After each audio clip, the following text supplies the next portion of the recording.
ओम श्री गणेशाय नमः। प्रिय श्रोताओं, क्या आपने कभी सोचा है भगवान गणेश जिन्हें विघ्नहर्ता कहा जाता है, उनका एक दांत आखिर क्यों टूटा? क्या वजह थी कि भगवान परशुराम ने गणेश जी पर अपना अमोघ अस्त्र चला दिया? मां पार्वती का वो क्रोध जिससे कैलाश पर्वत तक कांप उठा, और इस घटना का महाभारत की रचना से क्या गहरा संबंध है? जानने के लिए बने रहिए हमारे साथ, क्योंकि आगे की ये कथा आपके मन को छू लेगी और अंत तक बांधे रखेगी। गणपति बप्पा मोरया। आप सभी को गणेश चतुर्थी की हार्दिक शुभकामनाएं। आज गणेश चतुर्थी के शुभ अवसर पर सुनिए गणपति भगवान की कथा और चौथ माता की कथा, क्योंकि चतुर्थी के दिन भगवान गणेश और चौथ माता की पूजा का विधान है। इसलिए आपको दोनों ही कथाएं सुननी चाहिए और साथ ही वीडियो के अंत में आप चौथ माता की आरती भी सुनेंगे। तो प्रिय श्रोताओं, हम रोज मेहनत से ऐसी कथाएं आपके लिए लेकर आते हैं और तीज त्योहार से संबंधित सारी जानकारी आपके लिए लाते हैं, ताकि आपके घर घर तक भगवान गणेश की कृपा पहुंचे। आपका एक छोटा सा लाइक और सब्सक्राइब हमें और भी कहानियां लाने की ताकत देता है। आपका सिर्फ एक क्लिक गणपति बप्पा के आशीर्वाद को आपके जीवन तक पहुंचाने में मदद करेगा। अगर आपने अभी तक नहीं किया तो हो सकता है आप इस आशीर्वाद से वंचित रह जाएं। तो चलिए एक बटन दबा दीजिए और पुण्य कमाइए और गणपति बप्पा की कृपा पाइए। और हाँ, दोस्तों के साथ शेयर भी कीजिए ताकि वे भी इस अद्भुत कथा और आशीर्वाद का हिस्सा बन सकें, क्योंकि गणपति बप्पा की कथा को आगे बढ़ाने से सिर्फ हमें ही नहीं बल्कि स्वयं को भी पुण्य फलों की प्राप्ति होती है। और प्रेम से बोलिए गणपति बप्पा मोरया। भगवान गणेश को प्रथम पूज्य माना गया है। ऐसा इसलिए क्योंकि किसी भी पूजा पाठ में सबसे पहले भगवान गणेश का आह्वान किया जाता है और उसके बाद अन्य देवी देवताओं की पूजा होती है। गणेश जी अपने भक्तों के बीच एकदंता, वक्रतुंड, लंबोदर आदि नामों से प्रसिद्ध हैं। पुराणों में एक कथा वर्णित है जिसमें भगवान परशुराम और भगवान गणेश के बीच युद्ध का उल्लेख मिलता है। यह कथा ब्रह्म वैवर्त पुराण में मिलती है। कथा के अनुसार एक बार की बात है, भगवान परशुराम अपने इष्ट भगवान शिव के दर्शन हेतु कैलाश पर्वत पर पहुँचे। उस समय भगवान शिव माता पार्वती के साथ बैठे हुए थे और उन्हें राम कथा सुना रहे थे।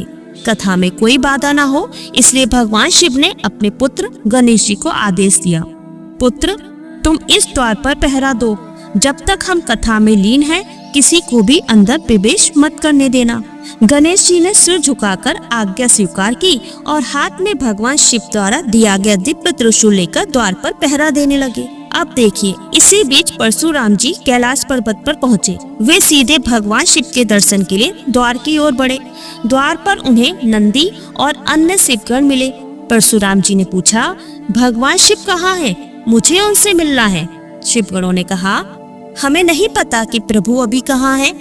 यह सुनकर परशुराम जी क्रोधित हो उठे और बोले, तुम लोग शिवगण कहलाते हो और तुम्हें यह नहीं पता कि तुम्हारे आराध्य कहाँ हैं? गुस्से में वे द्वार से लौटे, लेकिन अचानक उन्होंने देखा कि द्वार पर एक बालक पहरा दे रहा है और वही गणेश जी थे।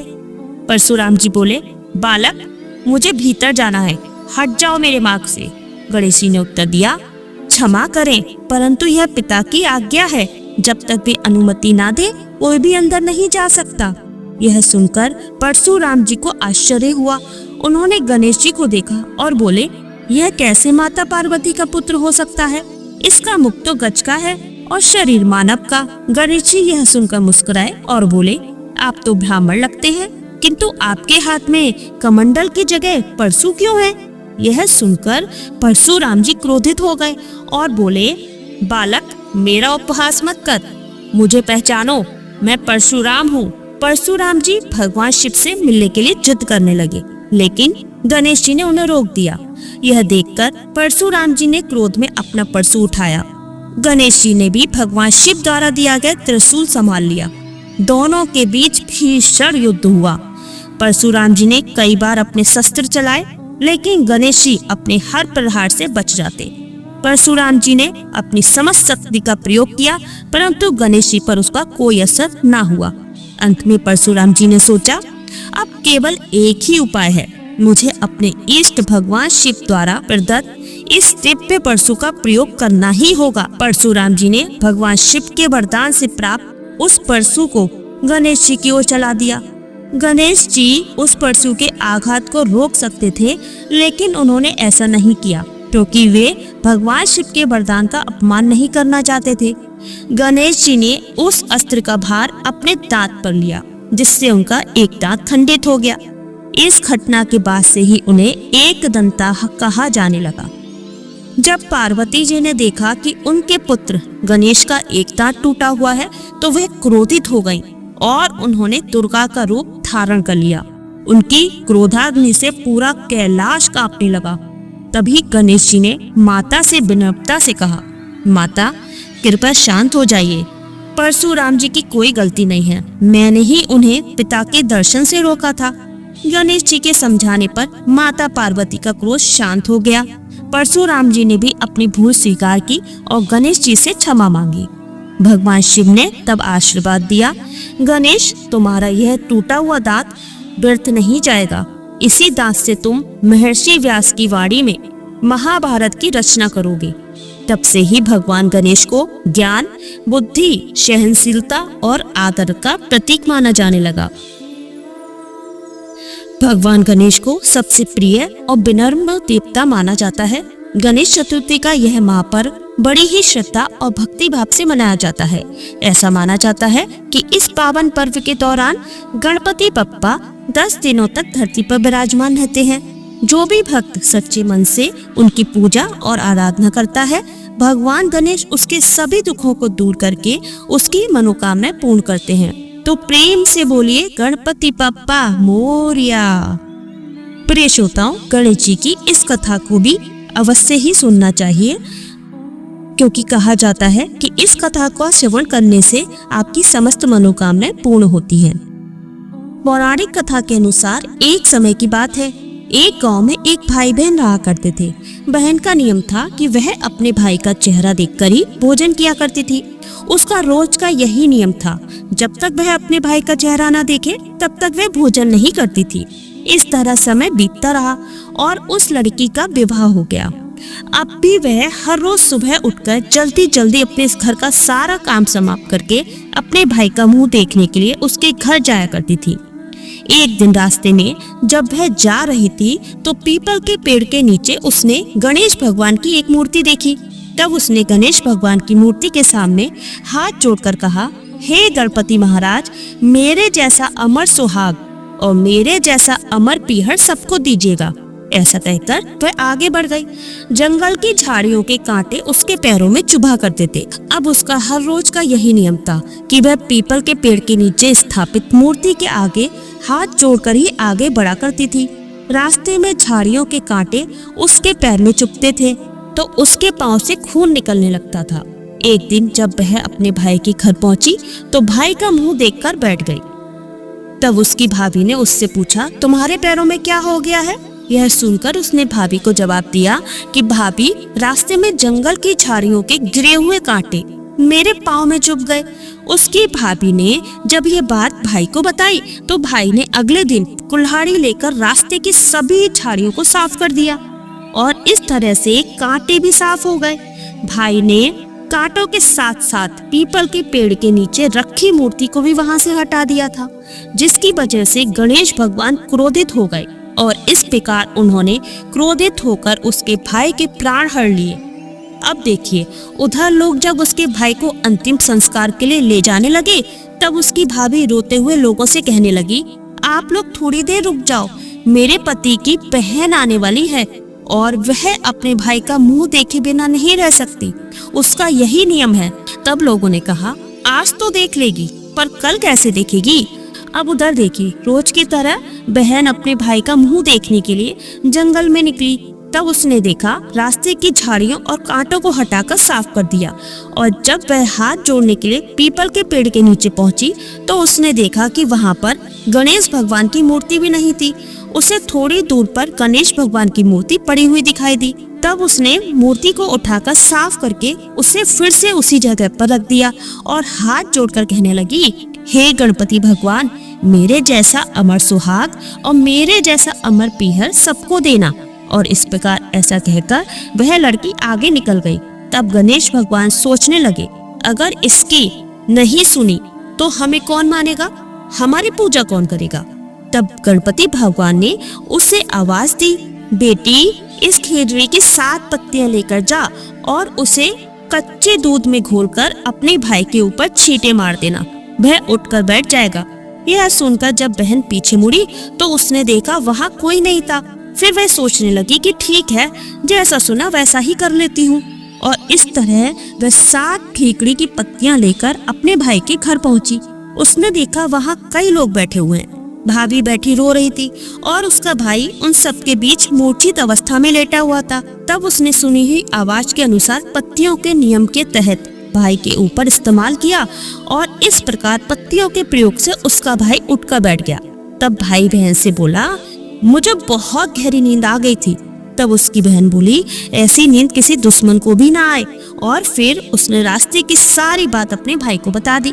तब से दोनों भाई बहन और लड़की की भाभी भी मिलकर भगवान गणेश की पूजा करने लगे और उनका व्रत भी रखने लगे। हे गणेश भगवान, जैसे आपने उस बहन की विपत्ति दूर की, वैसे ही सबकी विपत्ति दूर करना और जो भी इस कथा को सुने उन सबके संकट को दूर करना। प्रिय भक्तगणों, इस कथा को लाइक अवश्य ही कर दीजिए और गणपति बप्पा की कृपा पाइए। तो चलिए अब सुनते हैं चौथ माता की कथा। प्राचीन कथा के अनुसार एक बार एक सेठ ताने थे। उनके एक बेटा और एक बहू भी थे। बहू सबको भोजन कराकर फिर स्वयं भोजन करा करती थी। उनकी एक पड़ोसन ऐसी भी थी जो रोज बहू से पूछती कि बहू, आज क्या बनाया खाया है। बहू कहती, ठंडोबासी। एक दिन उसके पति ने ऐसा सुनकर विचार किया कि आज तो पकवान बनाए जाएं। फिर देखें मेरी पत्नी क्या कहती है। उसने तरह तरह के पकवान बनवाए और घर के सभी लोगों के साथ एक साथ बैठकर भोजन किया। आज भी पड़ोसन ने पूछा तो बहू ने वही कहा, ठंडोबासी। सेठ के लड़के ने सोचा, हो ना हो कोई बात तो जरूर है जिस कारण मेरी पत्नी ऐसा कहती है। फिर उसने अपनी पत्नी से पूछा, तुम रोज ठंडोबासी खाया ऐसा क्यों कहती हो, जबकि हम सब ने तो एक साथ बैठकर कई तरह के पकवान खाए थे। तब उसकी पत्नी बोली, हम सब जो खा रहे हैं वह हमारे बाप दादाओं की कमाई है। जिस दिन आप कमा कर लाओगे उस दिन मैं समझूंगी कि हम ताजा भोजन कर रहे हैं। सेठ के लड़के ने इस बात पर खूब विचार किया। फिर एक दिन अपनी माँ से बोला, माँ, मैं एक बड़े शहर में पैसे कमाने जा रहा हूँ। माँ बोली, बेटा, हमारे पास तो इतना धन है कि खाए नहीं खाया जाएगा। माँ के मना करने पर भी बेटे ने खुद कमाने का निश्चय किया और जाते समय अपनी पत्नी से बोला कि मैं जब तक कमाकर बहुत सारा धन लेकर वापस ना लौटाऊं, तुम चूल्हे की आग मत बुझने देना। और फिर एक दिन चूल्हे की आग बुझ गई। तब वह मन ही मन घबराने लगी, कहीं मेरे पति पर कोई संकट तो नहीं आ पड़ा। उसने सोचा जल्दी से पड़ोस में से आग लगाकर चूल्हे में रख दूं। ऐसा सोचकर वह पड़ोस में गई। वहाँ पड़ोसन चौथ माता का व्रत पूजन कर रही थी। पड़ोसन ने कहा, बहन थोड़ी देर में आ जाना। बहू ने पड़ोसन से पूछा कि आप ये व्रत क्यों करती हो, इससे क्या मिलता है। पड़ोसन बोली, चौथ माता के इस व्रत को करने से अनन्य लक्ष्मी मिले और अपनी मनोकामना पूर्ण होती है। अब बहू भी चौथ माता का व्रत करने लगी। दीवार पर चौथ माता बनाई और उस दिन घी गुड़ का चूरमा बनाकर रात को चंद्रमा को अर्घ देकर भोजन करती। ऐसा करते करते उसे बहुत दिन बीत गए। उधर चौथ माता ने बहू के पति को सपने में दर्शन दिए कि साहूकार के बेटे, तू जाग रहा है कि सो रहा है, तेरी पत्नी तुझे बहुत याद कर रही है, जा घर जा और उसकी चिंता मिटा। तो दुकान खोलकर कंकु केसर का पगलिया बनाकर बैठ जाना और आज तेरा सारा हिसाब किताब चुकता हो जाएगा। अब तो चौथ माता ने जैसा कहा था वैसा ही हुआ। उसने घर जाने की तैयारी की और गाड़ी भरकर धन दौलत लेकर चल पड़ा। रास्ते में एक बड़ा सा काला नाग फन फैलाए बैठा था और बोला, आज तो मैं तुझे डस कर ही छोड़ूंगा, अब तेरी उम्र पूरी हो गई है। सेठ का लड़का बोला, आज चौथ माता ने मुझे सपना दिया है तो मैं अपनी पत्नी से मिलने घर जा रहा हूँ। वहाँ मेरी पत्नी मेरा इंतजार कर रही होगी, बहुत चिंता कर रही होगी, मैं उससे मिलकर जरूर वापस आऊंगा, तब तू मुझे डस लेना। नाग बोला, तुम अगर शपथ लेकर जाओ तो ही मैं तुम्हें जाने दूंगा। अगर तुम लौटकर नहीं आए तो मैं तुम्हारे घर पर आकर ही तुम्हें डस लूंगा। इस प्रकार साहूकार का वह बेटा सांप को वचन देकर अपने घर पहुंच गया। वहां सभी से हंसी खुशी से मिला और भोजन करके फिर एक कोने में उदास होकर बैठ गया। उसकी पत्नी ने उदासी का कारण पूछा तो पति ने काले नाग वाली बात बताते हुए कहा, अगर मैं उसके पास नहीं जाऊंगा तो वह घर आकर ही मुझे डस लेगा। पत्नी बहुत चतुर थी। उसने कहा, आप चिंता ना करें, मैं उपाय करती हूँ। उसने 7 पेड़ियां अर्थात सीढ़ियां सजाई।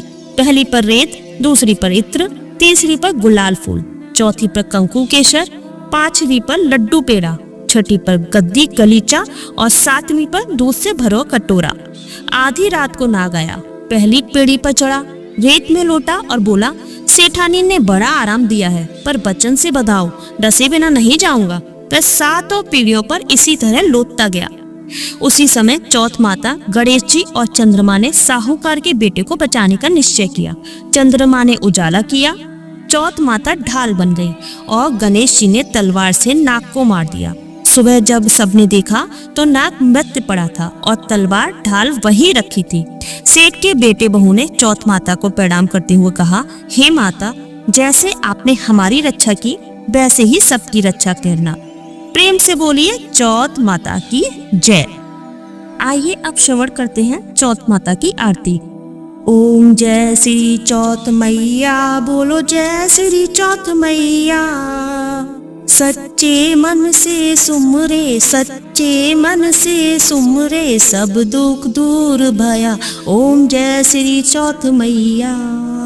ऊंचे पर्वत मंदिर शोभा अति भारी, मैया शोभा अति भारी।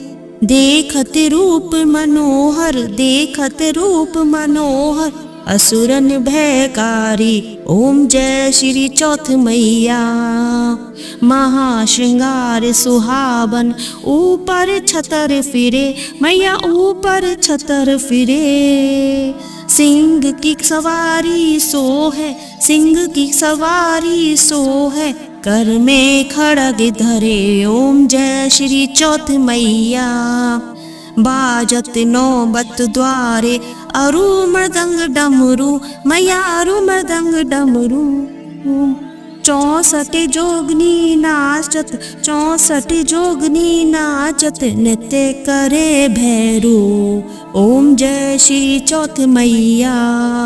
बड़े बड़े बलशाली तेरा ध्यान धरे, मैया तेरा ध्यान धरे। ऋषि मुनि नर देवा, ऋषि मुनि नर देवा, चरणों में आने पड़े। ओम जय श्री चौथ मैया। चौथ मैया की आरती जो कोई सुहागन गावे, मैया जो कोई सुहागन गावे। बढ़त सुहाग की लाली, बढ़त सुहाग की लाली, सुख संपत्ति पावे। ओम जय श्री चौथ मैया। ओम जय श्री चौथ मैया, बोलो जय श्री चौथ मैया। सच्चे मन से सुमरे, सच्चे मन से सुमरे, सब दुख दूर भया। ओम जय श्री चौथ मैया। बोलिए चौथ मैया की जय। प्रिय श्रोताओं, आपने इस कथा को पूरा सुना, मतलब आप सच में गणपति बप्पा के सच्चे भक्त हैं। अब एक छोटा सा काम है जो आपके पुण्य में और इजाफा कर सकता है। बस इस वीडियो को लाइक कीजिए और सब्सक्राइब बटन दबाइए। सोचिए, आपका सिर्फ एक क्लिक गणपति बप्पा के आशीर्वाद को आपके जीवन तक पहुंचाने में मदद करेगा। अगर आपने यह भी नहीं किया तो हो सकता है इस आशीर्वाद से आप वंचित रह जाएं। तो चलिए, एक बटन दबाइए, पुण्य कमाइए और पप्पा की कृपा पाइए। और हाँ, दोस्तों के साथ शेयर भी कीजिए ताकि वे भी इस अद्भुत कथा और आशीर्वाद का हिस्सा बन सकें। गणपति बप्पा मोरिया।